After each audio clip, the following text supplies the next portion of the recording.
আসসালামু আলাইকুম বন্ধুরা, সবাই কেমন আছেন? আশা করি সবাই ভালো আছেন। তো আজকেও চলে আসলাম আরেকটা নতুন ভিডিও নিয়ে। বাচ্চা এগুলো কালার বাচ্চা। তো আপনারা জানেন প্রথম দিন থেকে আপনাদেরকে আপডেট দিতেছি, কিভাবে পরিচর্যা করতেছি, কিভাবে লালন পালন করতেছি, আপনারা সব কিছু জানেন। আর এর আগে আমি ব্রয়লার আর সোনালি লালন পালন করছি, সেগুলোতে তো নতুন কোনো কিছু বুঝতাম না, জানতাম না। সো ইউটিউব দেখে নতুন অবস্থা শুরু করছিলাম আর কি। যাক, নতুন অবস্থায় তো অনেক কিছু তো ভুল ত্রুটি হয়েই থাকে। যেমন নতুন অবস্থায় যে আমি লালন পালন করছিলাম, ওগুলোতে মোটামুটি 40-50-এর মতন লস খেয়ে ফেলছিলাম। তো এখন এগুলো আবার নতুনভাবে শুরু করা হয়েছে। তো বাচ্চা এগুলো নিয়েছিলাম ডিজে কোম্পানির বাচ্চা।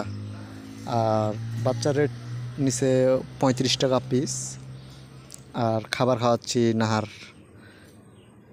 আপনার ব্রয়লার আর সোনালিতে যেভাবে লালন পালন করতেছি সেম সেইভাবে লালন পালন করতে হয়, কিন্তু ওগুলোতে আমি না জানে বেশি মেডিসিন ব্যবহার করা হয়েছিল, খরচা বেশি আসছিল। তো এক বছরের আমার আইডিয়াতে, এক বছরের মানে অভিজ্ঞতায় যা বুঝলাম, মুরগির যতক্ষণ কোনো প্রবলেম না হবে, সমস্যা না হবে, ততক্ষণ আমি মনে করি মেডিসিন খাওয়ানো ঠিক না। এই জন্য এবার একবারে যা করতে সিম্পল, মানে যেটা না দিলেও না, সেগুলো আমি মেডিসিন ব্যবহার করতেছি। যেমন প্রথম দিন আনলাম, আইনে 2-3 ঘন্টা আপনার লাইসোবিট দিলাম, রাত্রে AD3 দিলাম, আর সকাল থেকে দুপুর পর্যন্ত দিলাম 2+ আর হামকো প্লাস। তারপর দুপুরের পর থেকে রেনামাইসিন দেওয়া হলো আর কি। এরকম মোটামুটি 3-4 দিন 4 দিন খাওয়ালাম। 4 দিন খাওয়ানোর পর তো জানেন তো 5 দিনের মাথায় ভ্যাকসিন করতে হয়। এজন্য ভ্যাকসিন সম্পূর্ণ করলাম।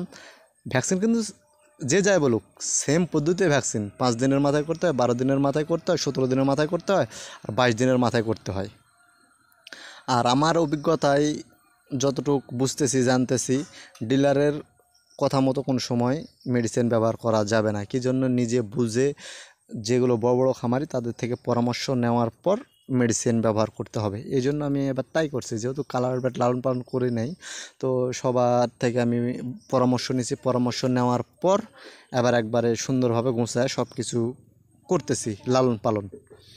আর আপনারা সবাই জানেন, আমি এর আগে যেগুলো লালন পালন করছিলাম, আমার কোনো বড় ধরনের খামার নাই, যা আছে আমার সব নিজের বাসাতে লালন পালন করি, রুমের ভিতরে লালন পালন করি। কেননা যদি বড় ধরনের ইনভেস্ট করি, সমস্যা হতে পারে।